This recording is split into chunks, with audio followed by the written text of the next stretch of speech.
السلام عليكم ورحمة الله تعالى وبركاته. دائما مع المختار في النشاط العلمي المستوى الثاني ابتدائي صفحة رقم 10. بالسمع أميز الأصوات.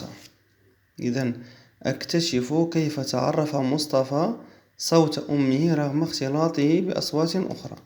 إذن نلاحظ في هذه الصورة مصطفى يتحدث بصوت مرتفع مع أمه وسط الشارع، وهناك أصوات كثيرة، أصوات السيارات وأصوات الشاحنات وأصوات سيارة الإسعاف وصوت الدراجة وصوت هذا العامل المزعج، صوته يعني هذه الآلة التي تصدر صوتا مزعج.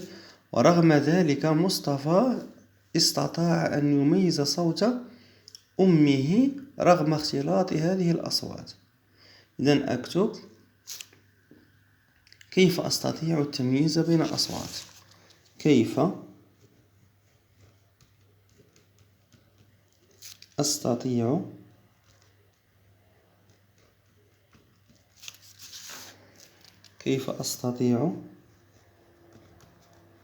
التمييز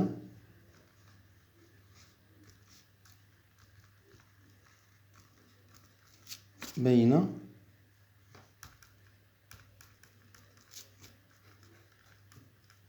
الأصوات؟ ما استفهام. إذن ربما بواسطة إذن كيف أستطيع التمييز بين الأصوات؟ إذن ربما بواسطة حاسة السمع. إذن حاسة السمع سوف أسمع بها كل هذه الأصوات، ولكن هناك نبرة خاصة من صوت الأم استطاع مصطفى أن يسمع صوت أمه رغم كل هذه الأصوات. إذن ربما بواسطة نبرة خاصة لصوت الأم.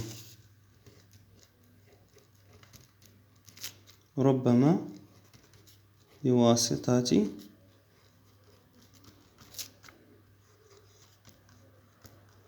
نبرة خاصة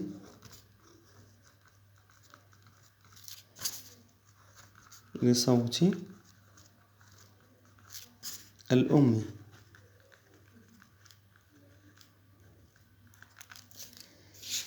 إذا ربما بواسطة نبرة خاصة لصوت الأم. إذن ألاحظ الأطفال ثم أملأ الفراغ بالكلمة المناسبة. إذن ماذا نلاحظ الأطفال؟ إذن هذا طفل يستعمل الصفارة، وهذا طفل صغير يبكي، وهذه البنت تصفق بيدها. إذن بماذا سمعت صوت الصفارة؟ إذن أتعرف صوت الصفارة بواسطة حاسة السمع وحاسة البصر. بطبيعة الحال بواسطة حاسة السمع.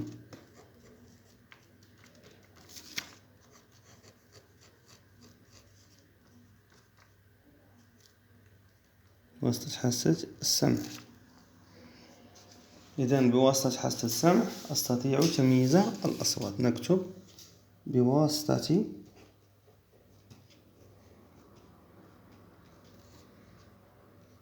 حاسة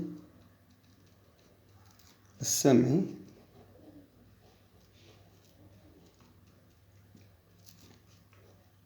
أستطيع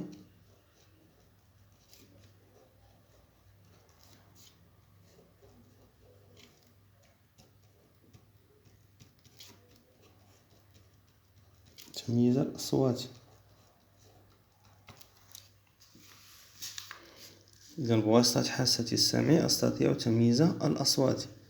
أكتب تحت كل رسم هل هو صوت مزعج أو صوت غير مزعج. صوت هذا الطائر هل هو صوت مزعج أو صوت غير مزعج؟ من طبيعة الحال صوت غير مزعج.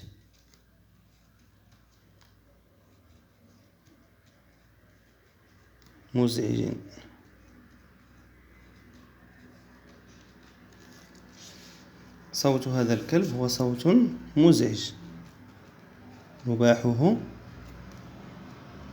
مزعج.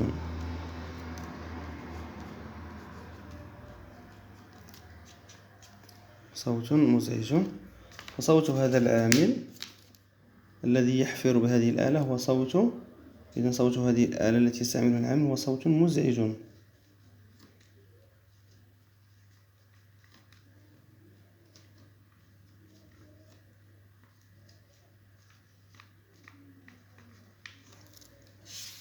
صوت مزعج.